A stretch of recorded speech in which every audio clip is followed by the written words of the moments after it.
Let's be honest, no matter how much science you know or how logical you think you are, vaccines can be scary. There's something about someone else injecting us with a foreign substance that triggers our instinctive animal fight or flight response. Yet despite this, the COVID vaccines that are currently being developed are our best hope of containing the coronavirus and getting our lives back to something that at least approximates to normal. Of course, that doesn't necessarily make things any easier if you're grappling with coronavirus worries. So to help out, we thought we'd take a moment on Risk Bites to look at 5 reasons why you might think twice before getting the vaccine, and why on balance you might want to go ahead and get one anyway. 1. What if the vaccine comes with unknown risks? Unfortunately, everything we do comes with risks, and vaccines are no different. But the important questions here include: how likely are possible downsides? How severe are the potential consequences? And perhaps the biggest one of them all, what are the hidden dangers of not acting? Of course, if you're going to inject billions of people with a vaccine, someone somewhere is going to have an adverse reaction. But for the vast majority of people, this is unlikely to be worse than feeling slightly under the weather for a day or so.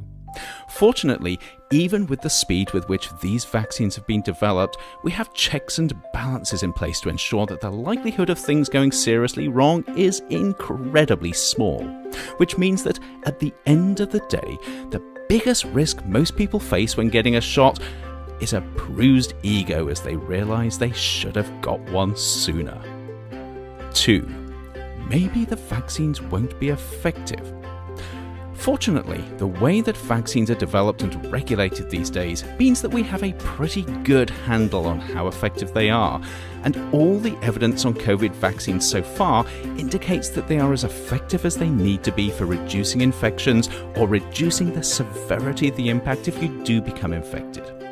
And of course, vaccines don't have to be 100% effective if we're to develop herd immunity, just effective enough. But this only works if everyone takes their responsibility to be part of the COVID solution seriously. 3. Surely COVID is fake news manufactured by Big Pharma.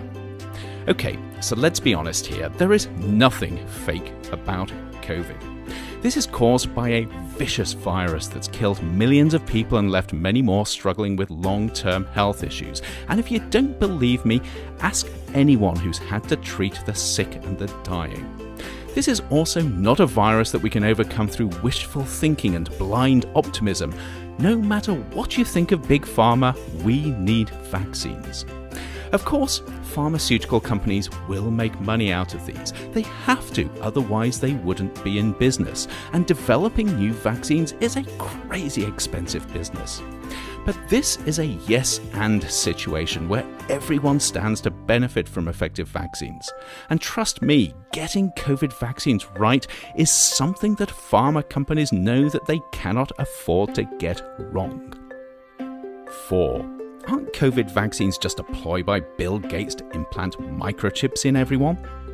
Okay, so it might sound like I'm heading into crazy land here, but some people really do believe this. However, I have to admit that if asked to choose between Bill Gates being a criminal mastermind bent on world domination, or COVID being part of an evil plot thought up by aliens living on the dark side of the moon, I'd go with the aliens. Trust me on this, Bill is not out to get you. And finally, 5. Isn't it my right not to be vaccinated? To be honest, it's not clear whether saying no to vaccines is a basic human right, especially when your alleged rights end up being someone else's wrongs. More importantly, whatever you think about your rights and those of others, they always come with responsibilities. And the hard truth is that if you decide not to have the COVID vaccine, you risk robbing someone else of their right to live a healthy, normal life. The bottom line here is that no matter how hesitant you are about COVID vaccines, and it's okay to be anxious, the benefits to all of us from getting vaccinated far, far outweigh any of the risks. And sometimes we all need to step up to the plate in putting the health and well-being of others ahead of ourselves. And as always, stay safe.